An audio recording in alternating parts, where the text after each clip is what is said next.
Okay, let's dive deep into a case that has unfolded with just heartbreaking speed out of Queensland, Australia.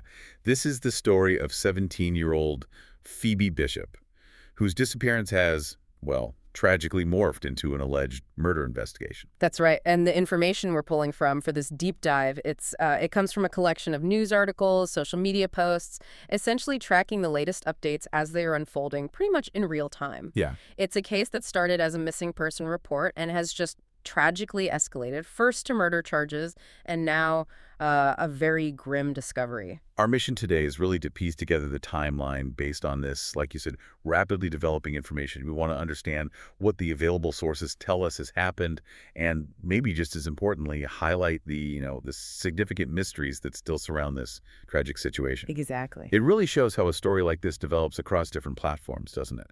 From official statements to, well, community discussion online. It really does. It provides a fascinating, although obviously very difficult, look at how information emerges and how it's processed during a major investigation. You see the core facts reported by the media, yeah, but then right alongside that, the real-time reactions and the early speculation happening online. So let's go back to the beginning. What the sources report is Phoebe Bishop, just 17 years old, was last seen leaving her home in Gin, Queensland.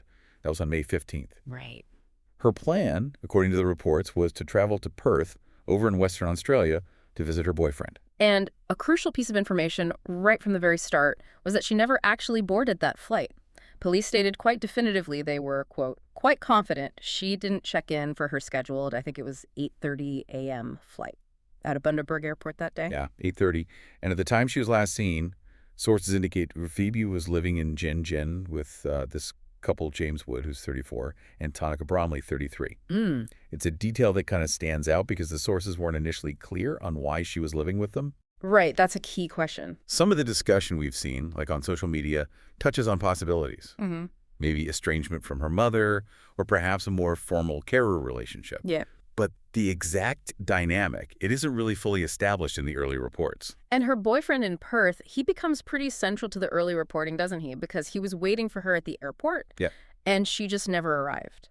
He shared a really poignant detail that Phoebe called him while she was reportedly being driven to the airport that morning, but the call just abruptly cut off before he heard anything further. We also saw his distress reflected in later social media posts, tragically expressing feelings that it was somehow his fault she didn't make it. God, that's awful. And the sources, they paint a pretty concerning picture of Phoebe's state of mind in the days leading up to May 15th.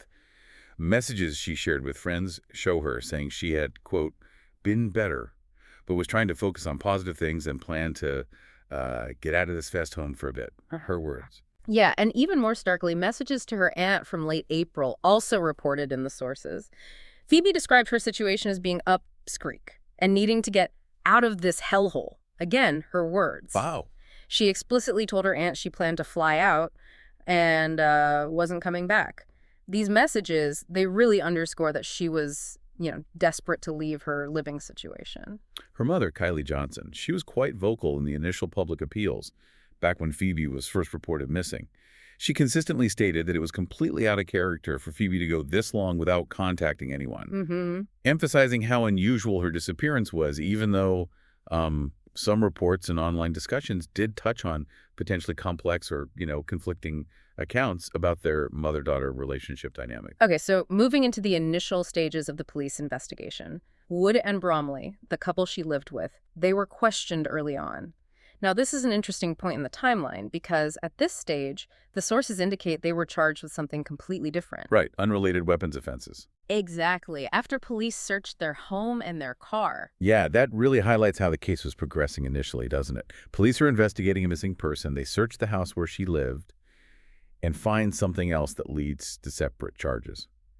The reports were pretty careful to note that, at this specific point, police were not suggesting the couple were directly involved in Phoebe's disappearance itself. But the car, a gray Hyundai i35, reportedly owned by James Wood, that quickly became a key piece of the puzzle. Police released CCTV footage showing a car matching its description in Gin at around 10:30 a.m. on May 15th. Okay, and think about that timing. Yeah. That's 2 hours after Phoebe's flight to Perth was scheduled to leave from Bundaberg. Exactly. That sighting completely contradicted the idea that she was dropped off for an 8:30 a.m. flight.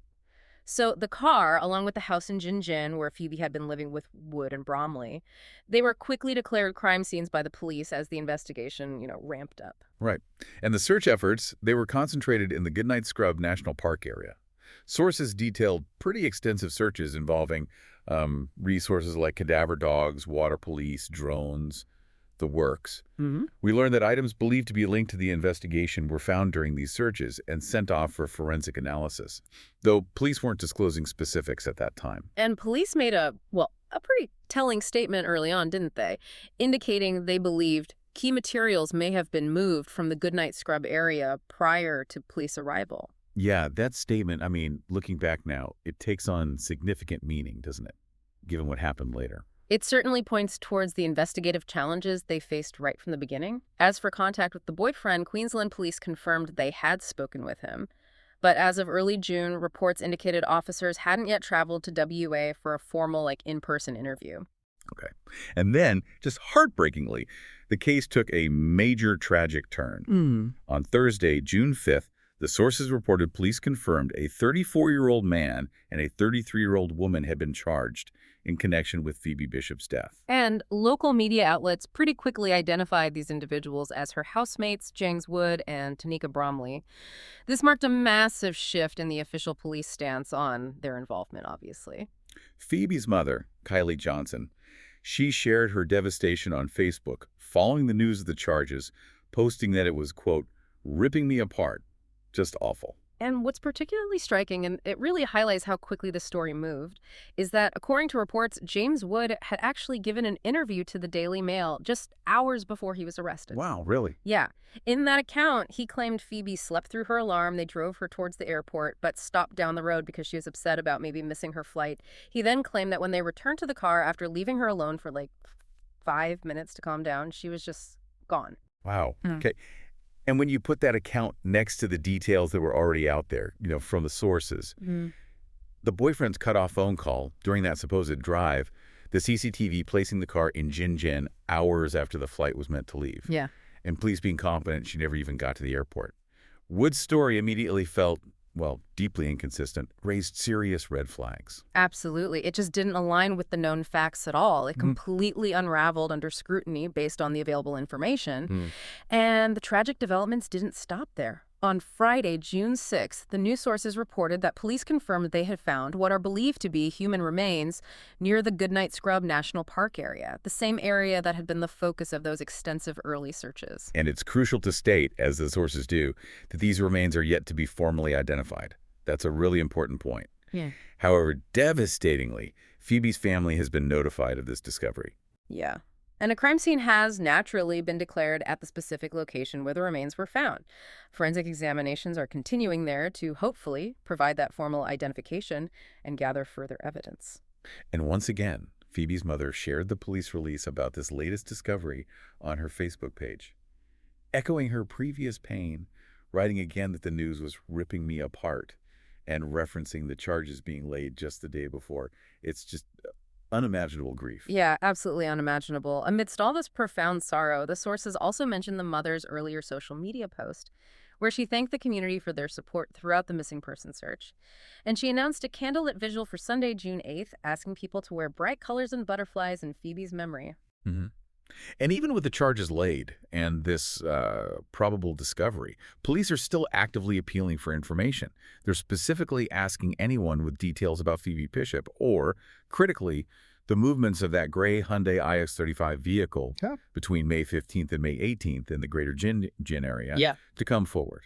That focus on the car's movements after the disappearance seems really telling. Absolutely. So let's try to maybe connect some of the dots based on what the sources have revealed as this case has unfolded so quickly. The fact that James Wood and Tanika Bromley were charged not just with murder, but also reportedly with 2 counts of interfering with a corpse. Right, I saw that mentioned. Yeah, a detail reported in some sources citing police info. That's significant. That specific charge, it strongly suggests the alleged actions went beyond, a single event at one location.